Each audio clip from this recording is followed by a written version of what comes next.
Good morning, everyone. So last meeting we discussed about the historical background of agrarian reform in the Philippines. Today we shall be discussing the Comprehensive Agrarian Reform Program, or the CARP, wherein this is the law that guides how to um, do the reform program in the Philippines. Okay, it's lagging again.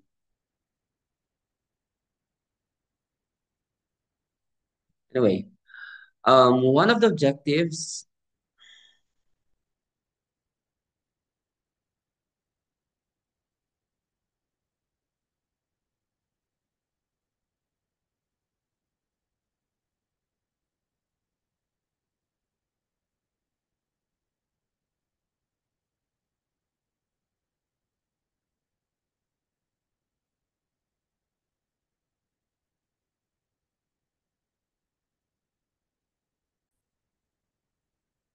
Okay. Take note that the Constitution has ratified the Filipino during the administration of the Constitution that was ratified by the Filipinos during the administration of Corazon Aquino. The 1987 Philippine Constitution, under the Article 2, which is the Declaration of the State Policies, it says here under Section 1 of the Article 2 of the Philippine Constitution, the state shall promote comprehensive rural development and agrarian reform. And this only shows that the Constitution, as the highest form, as highest and supreme law of the land, this promotes comprehensive rural development and agrarian reform. And in connection with this, on June 10, 1988, Corazon Aquino, our former president and the first ever Philippine president na babae, and of course, the president who led the Philippines again to its independence, to its democracy, and known as the mother of democracy.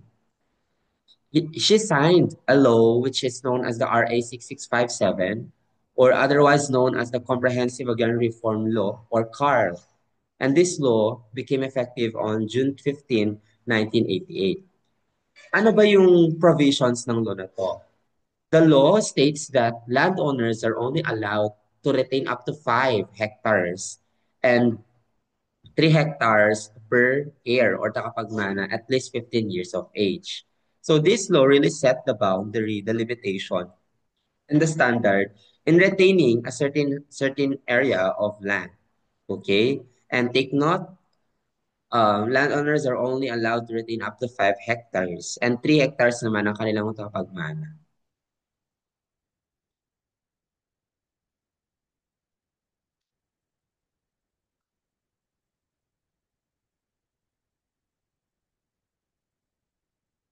Okay. Lala.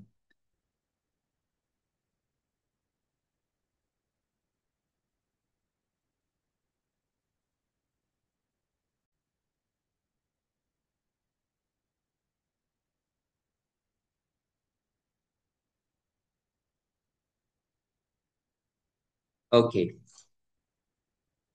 So there are two objectives of CARP or CARL, Comprehensive Ground Reform Program. It tends or it promotes social justice and it promotes industrialization. How do we promote social justice?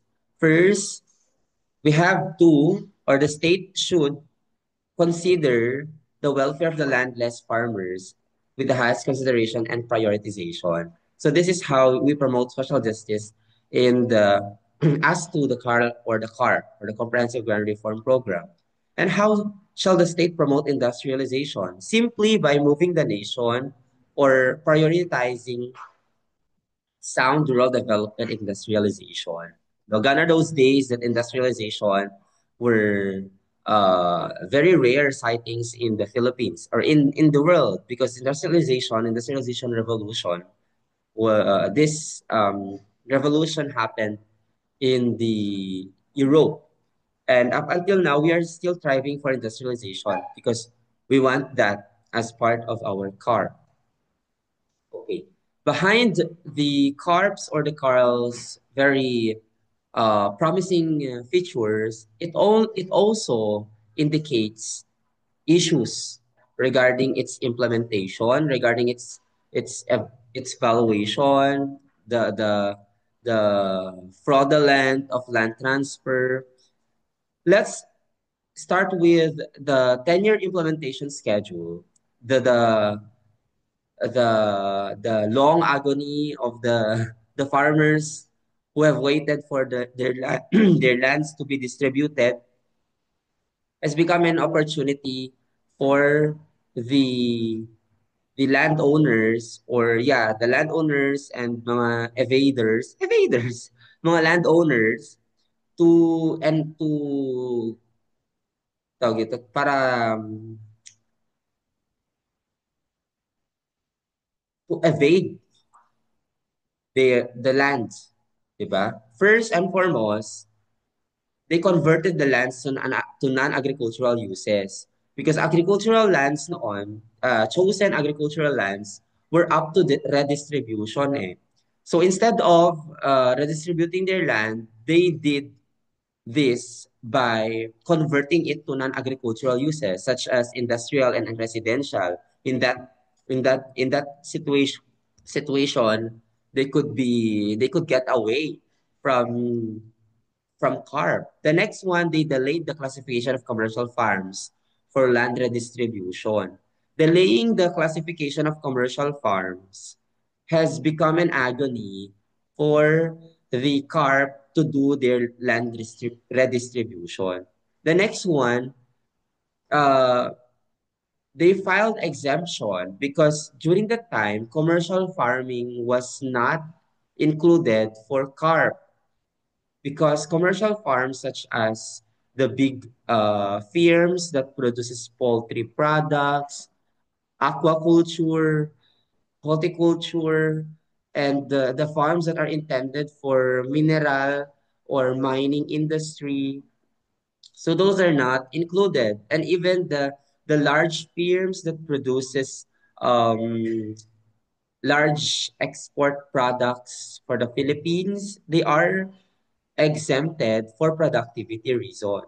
And this delay tactics affected the CARP's objectives, and many farmers waited for their lands to be distributed, but unfortunately, their land was never distributed.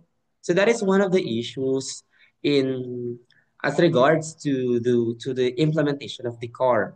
The next one is the issue of corporate farms and their constitutional rights to own. Corporate farms pose a legal challenge to CARP because of the Philippine Constitution's provision that only allows corporation to own up to 1,024 hectares of land. First, the land redistribution efforts conflicted with corporate property rights. So there is conflict of interest between the redistribution effort of CARP and the property rights of the corporate. The SDO, or the stock distribution option, was introduced as compromise, allowing corporations to retain control of land while giving farmers shares of stock. However, this approach often left farmers marginalized because the farmers during the times were often neglected, and they had a little chance to say or to decide for, because the corporate has a lot of power. So the corporate decisions were limited because of bureaucracy, perhaps because of power. Of course, like farmers before had a very little power and even limited access to land ownership. And the critics under the car and under this situation argued that this violated the spirit of land reform by protecting corporate interests over farmers' rights. Well, in fact, one of the objectives of CARP is social justice. So this really violated the intended outcome of CARP. Next, the practice of anticipatory fraudulent land transfer. To sum this up, my dear student, no, the large owners of land dubbed their land as if they donated it to their family owners or family members or trusted individuals, so that they create smaller parcels below 5 hectares and fabricating documents to claim that lands were sold or transferred to others before CARP's enactment. So they had to do fabrication of documents just to claim that their lands were sold or transferred so that they cannot be affected by CARP's enactment. Okay, they also established fake cooperatives or mga kumpanya firms to retain their ownership. They do this so that their lands will not be included to the redistribution. These practices made it difficult for the government to determine which lands were eligible for redistribution, delaying or invalidating reform efforts. So that is one of the major issues. The next is the valuation system. Okay, the land valuation often favored landowners than those who are buying it, such as the farmers. So this inflated and they maximized the compensation. So what happened? Of course, the farmers were exploited. The farmers, on the other hand, had to repay the government for the land. Diba? Kaya meron tayong land bank kasi doon sila nagbabayad. Diba? Kaya land bank is one of the public, it is intended actually for the farmers ang land bank. If you wanna, actually, land bank is the land for the agrarian reform also as uh, as stipulated in our agrarian reform program. Diba? The process of valuation was highly bureaucratic and inconsistent, leading to delays and disputes. Okay. And of course, the penalties were non-compliance with CARP. The penalties for non-compliance with CARP were weak and financial support was meager. There were very little penalties knowing that the large owners of lands are powerful. So they can just do minimal consequence. They can just do evade land reform and just face minimal consequences. So these were rarely enforced also. And of course, those who are violating this, they fear nothing of the significant repercussion because the penalties were very weak. And also, there were very legal financial support. After the land were distributed, what happened? Walang pinigay na tools, walang seed, walang infrastructures like irrigations. And many farmers were struggled to make the lands for productive and repay amortization. So, ito pa, syempre kapag wala silang pambayad ng amortization, uutang na naman ng farmers to the point that mas malulubog sila sa utang kesa sa kanilang profit as regards to their produce. So what are the pros and cons of this law? The agrarian reform had a very positive impact on farmer beneficiaries.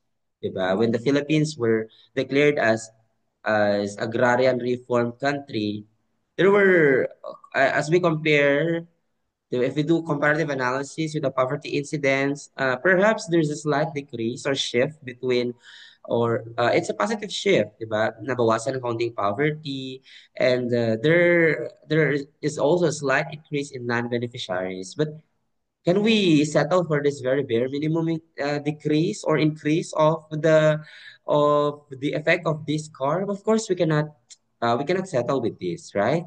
Bare minimum should not be praised because we slightly develop or something like that, diba? Because more than that, there are a series of difficulties with the implementation schedule. 10 years, 1988 to 1998. And this 10-year opened a lot of evasions, fraudulent practices, especially corruption. Corruption has weakened the program. The program is a very good intention for social justice and industrialization. But because of greed and corruption of the individuals who are sitting and individuals who have powers, this has led to the weakening of the program. So that ends our video lecture on the CARL, because last meeting we already discussed the development of the grand reform from pre-colonial to the contemporary Philippines. And this is just a segment on our discussion. So next meeting, we shall be discussing taxation, the Philippine presidents, and of course, let's try to discuss the Philippine historical events after post-independence or after the independence. Okay? So for now, goodbye and have a great day. Thank you so much for listening.